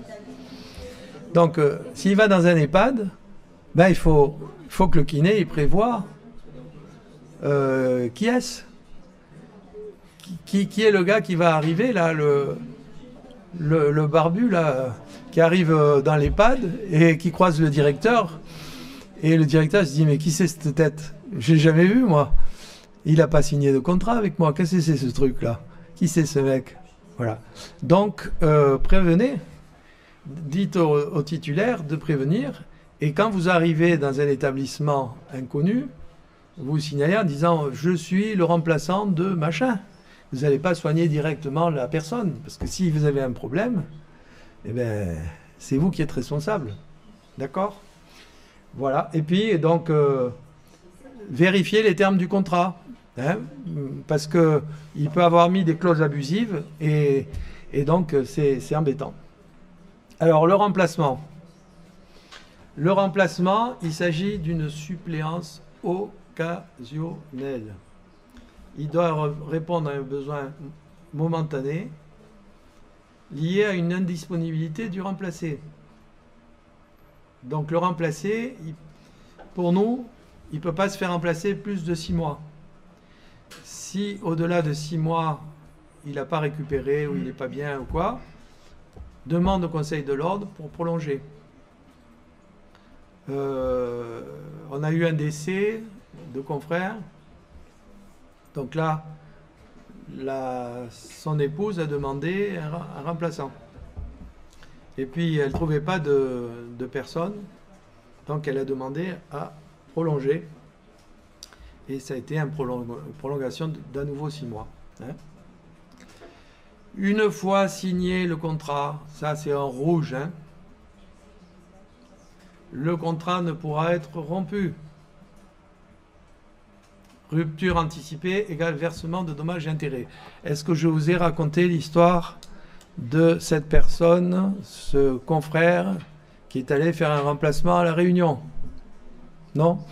Il va faire un remplacement, il arrive le soir, le dimanche soir, il prend les clés, on lui avait garanti par téléphone, on lui dit « Oh mais tu sais, tu as une 50aine de patients ». En général, c'est ça par semaine. J'ai 50 patients par semaine. Je parle pour lui. Hein. Donc voilà. Et bah, c'est tout. Hein. Ah oui, si tu as un problème avec un tel, donc vous voyez, il y a quand même. À ce moment-là, fais gaffe parce qu'il peut avoir des problèmes respiratoires. C'est un asthmatique. Bon. Et si tu ne sais pas quelque chose, tu demandes à machin, qui est le kiné concurrent qui est à 500 mètres, mais juste pour lui demander quoi, un renseignement, une manière de faire, machin. Bon. Le gars y va, le lundi, un patient le matin, 2 patients l'après-midi. Le mardi, un patient l'après-midi. Enfin, j'exagère, mais à peine, quoi. Et là, il regarde la semaine et il voit qu'il n'a rien. En fait, la personne, lui, la titulaire, elle s'est tirée en métropole et elle avait besoin, en fait, de Doctolib, quoi, en gros. Hein, quelqu'un qui lui prend les rendez-vous et c'est tout. Mais pas quelqu'un, puisqu'elle savait que... Ah, mais moi, je pars en vacances, donc elle savait qu'elle n'aurait pas grand monde. Donc, elle a abusé un peu de cette notion de remplacement. Voilà. Et lui, qu'est-ce qu'il fait? Eh bien, il dit, ah ben là, non. Moi, on m'avait garanti comme ça, oralement, mais garanti quand même, 50 patients, pas déconner. Alors, il téléphone au kiné de pas loin, là, et il lui dit, j'ai ce garçon-là, qui a un asthme, que je ne peux pas laisser tomber, donc est-ce que tu peux le prendre? Donc il envoie le patient à la concurrence. Hein. Et il met un panneau, il ferme le cabinet, il met un panneau pour toute urgence, téléphoner et il met le nom du kiné de... Et puis, il rend le contrat, quoi. Enfin, il n'assure pas le contrat. Donc la kiné qui revient, un mois après, toute bronzée et tout, dit ben, il a rompu le contrat, je veux tant. Parce que, en fait, j'ai perdu tant. 4 000 €, je crois que c'était. Elle voulait 4 000 €. Donc, c'est passé dans un département pas très loin. Ça n'a pas pu aboutir, non-conciliation. Donc, c'est venu en chambre disciplinaire au niveau régional. Et en chambre disciplinaire au niveau régional, on a conclu pour le kiné remplaçant, on lui a mis un blâme, quand même, parce qu'il a rompu un contrat. Et on a estimé que la clause, ce qu'elle demandait, était abusif, qu'elle se foutait de notre gueule parce qu'elle l'avait trompé quand même. Hein, donc elle a comment dire, recruté une chambre disciplinaire pour quelque chose qui n'aurait pas dû avoir lieu.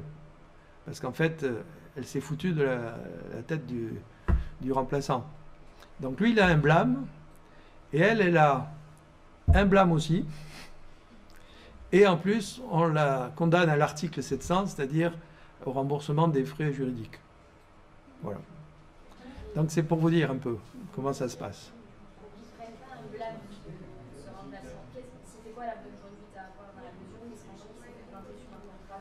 Alors, tu as signé, tu es là, tu réponds au téléphone, donc tu transfères sur ton portable, hein, et après, ben, tu es à la plage, tu fais du surf, et puis tu réponds de temps en temps. On peut peut-être préciser ce qu'elle y a dit oralement, ça aurait pu être précisé par écrit. Dans ce cas-là, Elle a faux. Bien sûr, c'est pour ça. C'est pour ça que, de toute façon, elle avait tort. Elle ne pouvait pas lui garantir. Elle ne pouvait pas lui garantir. C'est interdit. Et les contrats, comme ça, on peut les signer à distance. Au passage, un tout petit parallèle, là, c'est les contrats d'orthophonistes, souvent disent 60 rééducations, 50 rééducations par semaine, etc. C'est totalement illégal. Enfin, bon, mais c'est courant chez les orthophonistes. Donc, après, vous vouliez dire? Quand il y a des contrats comme ça à l'étranger, on peut les signer informatiquement. Bien sûr, bien sûr, On ne se déplace pas là-bas et que finalement. bien sûr. Mais c'est bien de faire un Skype avec eux ou un WhatsApp et discuter avec eux et voir le cabinet. Aujourd'hui, on a plein de possibilités. Alors, le contrat est obligatoire au-delà de supérieur à 24 heures ou inférieur à 24 heures si répété. Par exemple, on disait tous les mardis, une fois. Si on dépanne, par exemple, on est malade, on appelle pour avoir un remplaçant, juste pour la journée, il n'y a pas besoin. Moi, je conseille quand même d'appeler l'ordre et dire voilà, vous notez dans un petit coin de votre truc que je remplace machin pour telle date.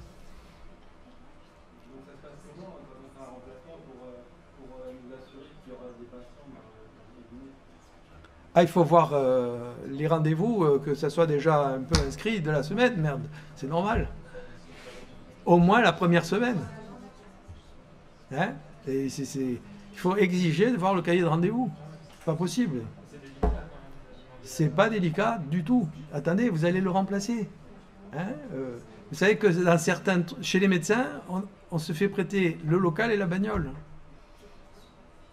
Et ouais. Donc, c'est lui et c'est vous. Hein. Bon. Alors, le remplaçant doit être inscrit au tableau de l'ordre. Alors, pour nous, on ne peut pas dépasser 6 mois. Hein. Pédicure 4 mois et les infirmières 12 mois renouvelables. Tout à l'heure, quand vous parliez de contrat de durée maximale de 4 ans, c'était pour contrat d'élaboration et formation. Tous les contrats.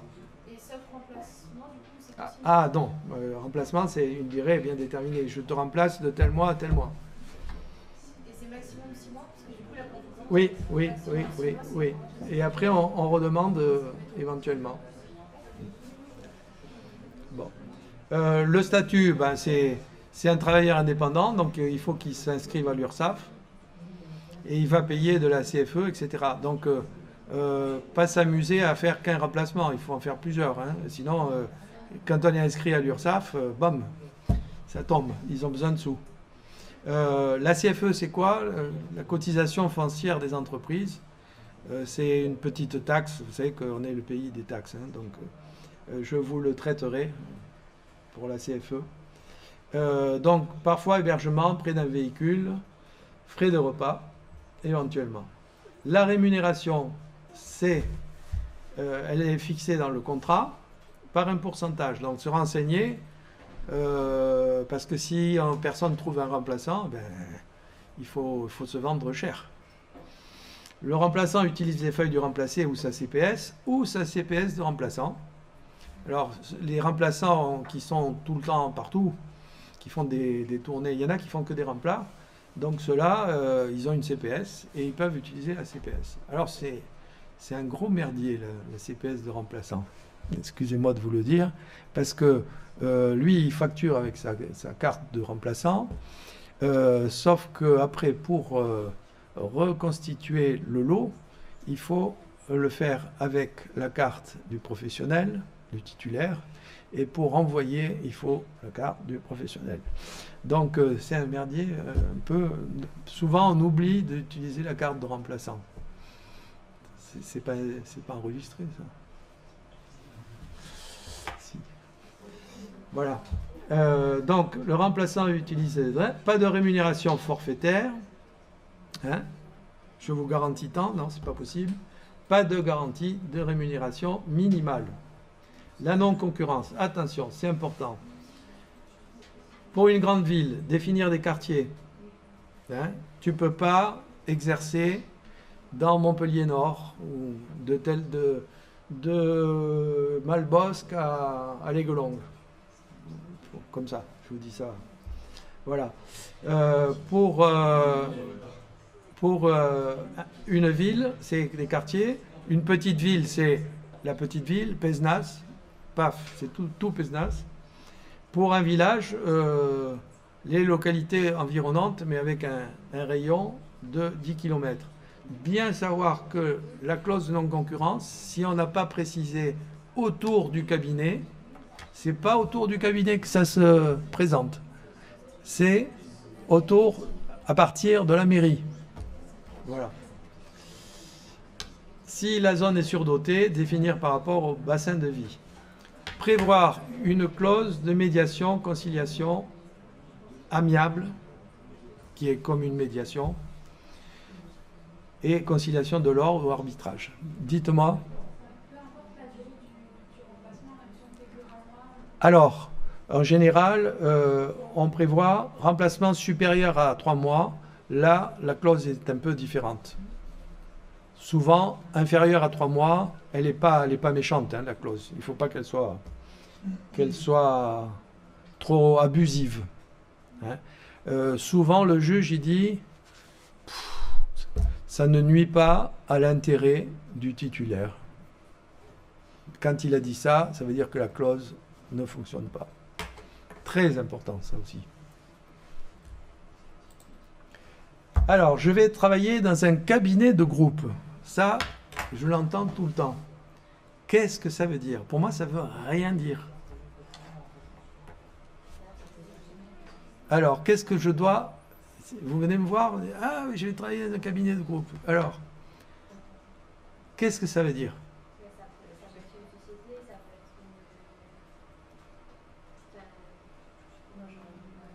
être une santé, Poussez. Alors voilà. C'est Donc on parle de statut, effectivement. Est-ce que je serai quoi? Assistant? Collaborateur? Je vais travailler. Salarié? Associé? D'accord? Donc ça ne suffit pas. Après le mot « je vais m'associer ».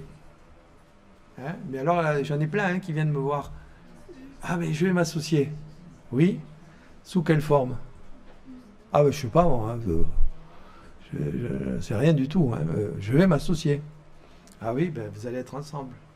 C'est une association. 2 personnes qui se mettent ensemble, c'est une association. Mais quelle association? Alors, contrat à frais partagés. On verra ce que c'est. Mais en gros, ça le dit bien. On partage les frais. Contrat à frais partagés, ce n'est pas une vraie société. Contrat d'exercice en commun. Hein? Donc, on travaille ensemble, on partage tout ensemble. Ça existe. Non, mais juste un contrat. Pas besoin de faire des sociétés compliquées. Société civile de moyens. Société civile de moyens, c'est le cabinet, on se regroupe. Alors, il y a une orthophoniste, une infirmière, un médecin, on verra pour le médecin, etc. Et on est en SCM. Ça veut dire qu'on va partager les dépenses, les moyens. On va mettre une salle d'attente, mettre 10 chaises, hein, et ça va profiter à la SCM. Voilà. Entre parenthèses, comme il y avait un médecin, on va lui faire une petite salle d'attente à part. Parce que le médecin, il faut la salle d'attente à part. Dans la SCM, quand même. Hein.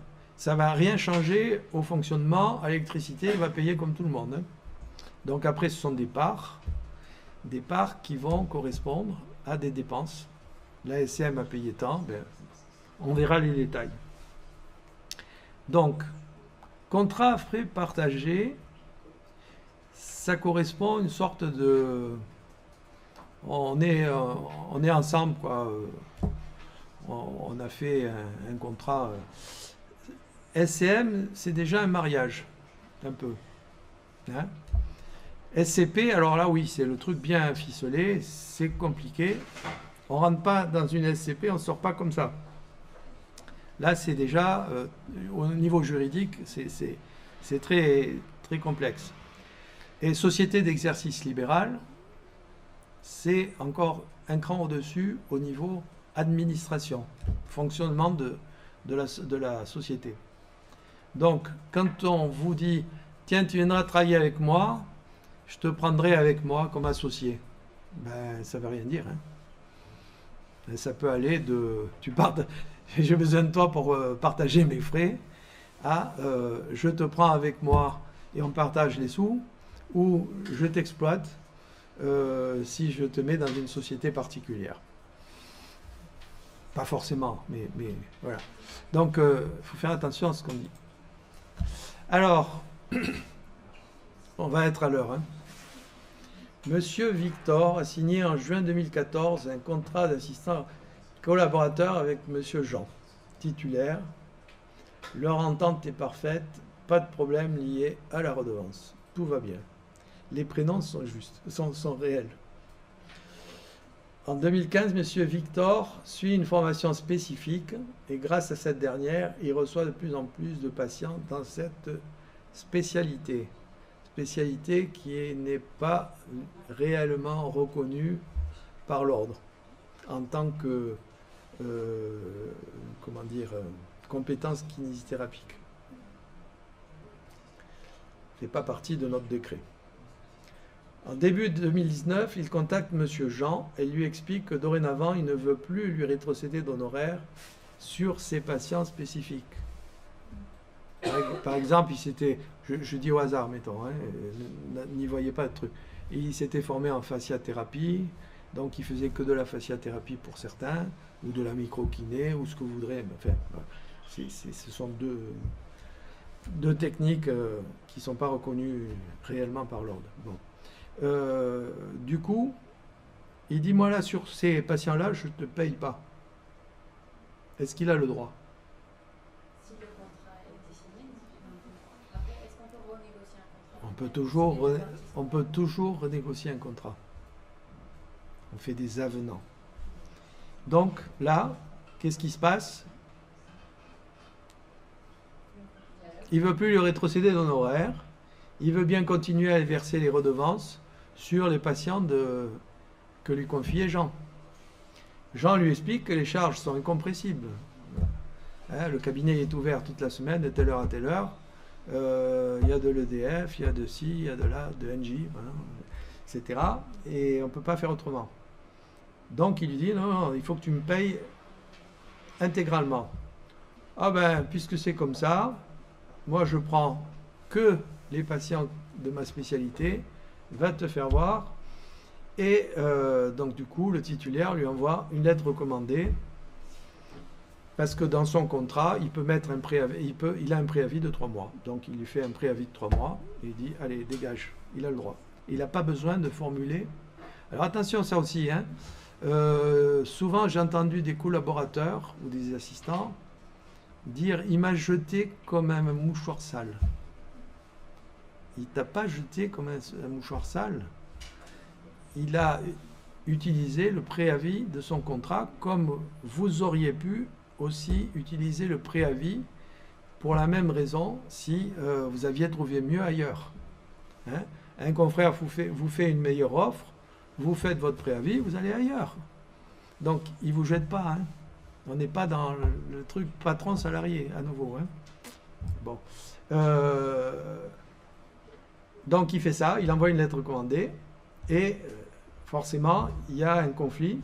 Monsieur Victor veut récupérer ses patients et ne veut plus payer ses charges. Monsieur Jean déclenche une procédure pour refus de soins pendant la période de 3 mois. Qu'est-ce qui est arrivé? Alors, ils ne se sont pas mis d'accord. Hein. Donc, ils sont allés en chambre disciplinaire. La chambre disciplinaire, qu'est-ce qu'on a jugé? Par rapport au contrat. Oui, mais là, il y a écrit des choses, là.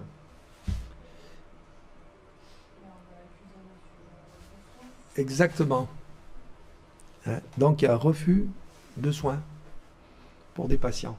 Donc il est arrivé avec ça d'attestation de patients, comme quoi, depuis que Monsieur Machin ne les prenait plus, hein, Victor, pardon, depuis qu'il les prenait plus, eh ben, ils n'avaient plus de kiné. Bon, l'autre, il a fait exprès de ne pas les prendre non plus. Hein. Voilà. Du coup, blâme pour Victor est condamné à payer la totalité de rétrocession depuis le jour où il a arrêté. Donc il y en avait pour 6 mois à peu près. Voilà. Il a tout payé. Et Monsieur Jean a gagné là-dessus. Voilà. Ça vous semble équitable, pas équitable? Voilà. On aura peut-être des choses comme ça à voir. Alors, là, on est à 10 minutes. Je ne peux pas vous le bâcler, parce que c'est très important. Alors, peut-être qu'on va le sauter pour l'instant. Je vous lâche là ou... D'accord. Donc, la prochaine fois, on a le contrat de collaborateur libéral, le contrat d'assistant collaborateur, voir la différence entre les deux, sachant que le titulaire, il va essayer de faire un contrat d'assistant collaborateur, pas tous, et le nouveau va essayer d'avoir un contrat de collaborateur. Ça, c'est déjà le premier point. Donc, voir les différences entre l'un et l'autre. Ça, c'est important. Voilà. Eh, mais je vais jusqu'à 13h. Hein.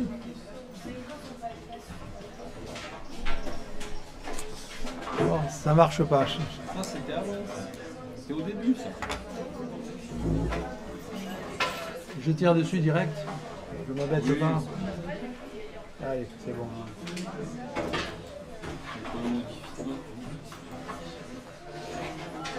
Et on verra aussi comment décortiquer un contrat, mot à mot.